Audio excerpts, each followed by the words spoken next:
Hi, my name is Catherine Drysdale, and this video is about my experiment with 24 hours without technology.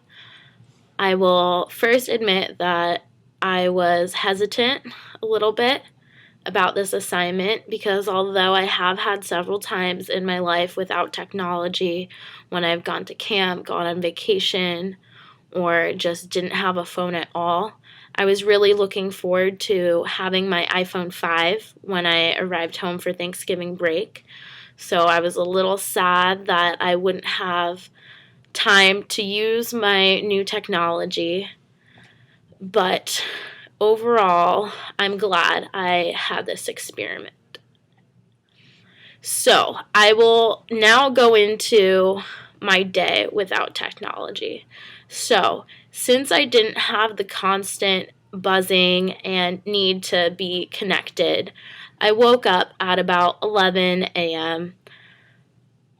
I then had lunch at home, played with my dogs, took them on a walk, and then my family and I went up to San Francisco to the auto show. On our way back, we picked up a Christmas tree and went out to dinner. My family knew that I was participating in this little experiment, so they tried to be nice and not use their phones either, but my younger siblings definitely had a hard time. My little 12-year-old sister just got an iPhone 4S for her birthday, so she's always on it. She's on Instagram and like Snapchat, so it was hard for her to resist that, but after the first few minutes of dinner, it was easier for them to get into it too. So after dinner, then we came home, put up some Christmas decorations, and then spent the rest of the time playing Monopoly. And by the time 10 p.m. rolled around, I was exhausted. And usually I have noticed that when I do use technology, and even when I'm home, I stay up late on the computer talking to friends on Facebook, texting people, even like meeting up with my friends, and I noticed that day I had no desire to stay up late. I didn't feel like there was a point. I wasn't talking to anyone. I had a fulfilling day with my family. So why not get some more sleep? So now this brings me to my JSTOR article. I searched media technology because my initial search of just media, the oldest article that popped up was from the 1600s about some hermaphrodites. So I didn't think that was appropriate, and I wanted to be more specific about the kind of media that's prevalent today.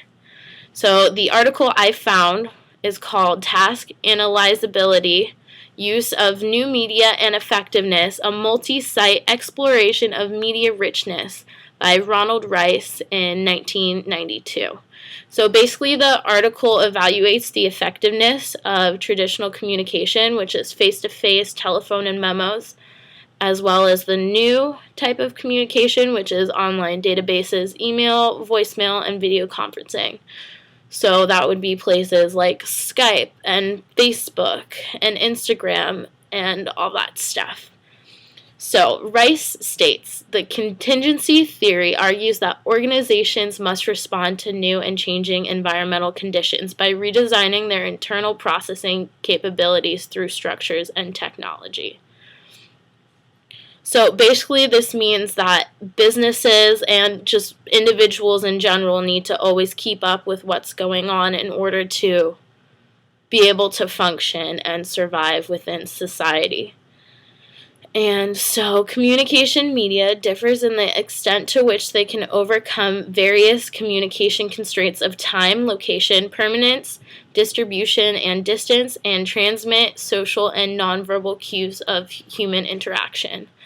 Basically, this means that communication happens in a variety of different ways, that amount of time that's necessary for the communication to take place and distance and stuff In the past, it's been hard to do business in other countries, but now that we have technology, it's easier for that to occur.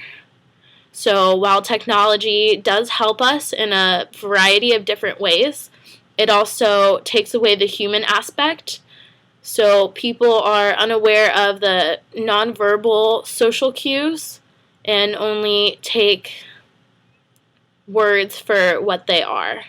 So, in conclusion, I do think that not having media and technology can be a good thing once in a while, but it is also necessary to sustain and live within society. Thank you.